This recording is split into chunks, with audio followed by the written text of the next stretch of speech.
one of the senior designers here at Interiors for Living.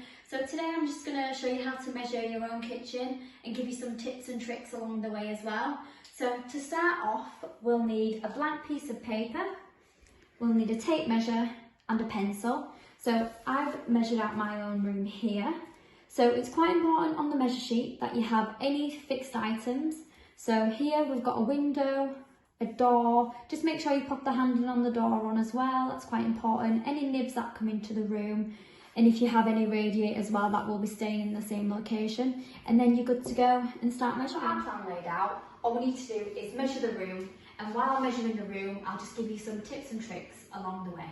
So to start off with, my first tip is to choose a point in the room and start measuring from there. So that's what I'm going to do now.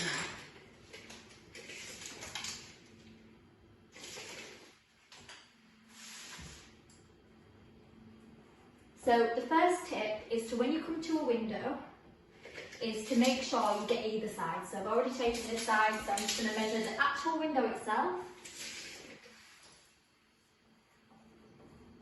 And I'm also going to make sure I get the height from the floor to underneath the windowsill.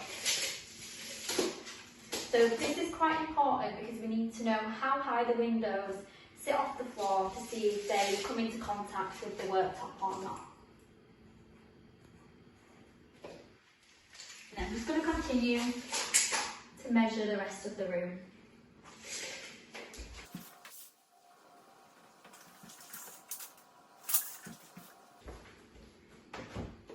It's also important when you come to any nibs in the room that you measure the depth of them and the width, as they can impact on the design itself.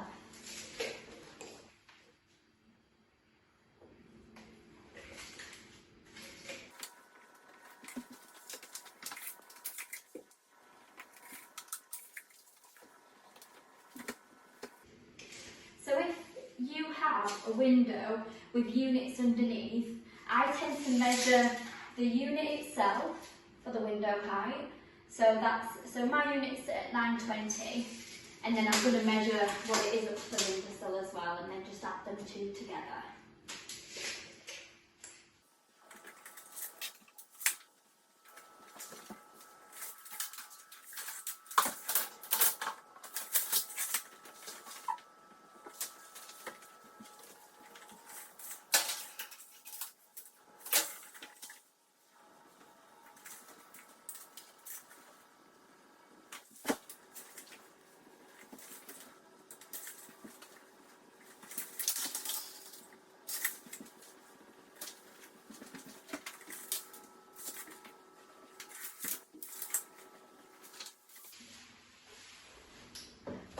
So when you come to measuring the radiators as well, if they're staying as they are, it is important we have the measurements.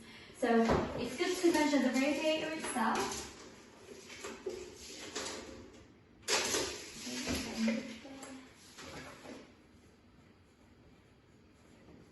And then also get the space at each side as well.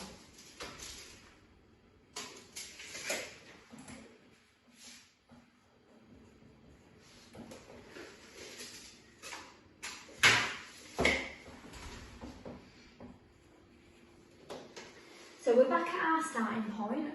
So that's all the room measured. The last thing we need to do is we need to measure the ceiling height.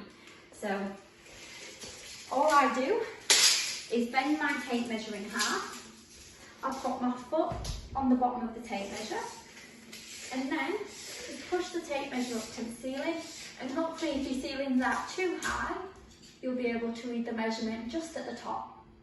So mine's 2.3 metres. So just bring that down nice and carefully, like that, and then just pop that on your sheet as well. Now you've measured your room, our design team will have enough information to create your dream kitchen. If you do want to send us any more additional information, you can send us some quick sketches of elevations. I mean, these don't need to be masterpieces, it's just the more information we can get from you, the better.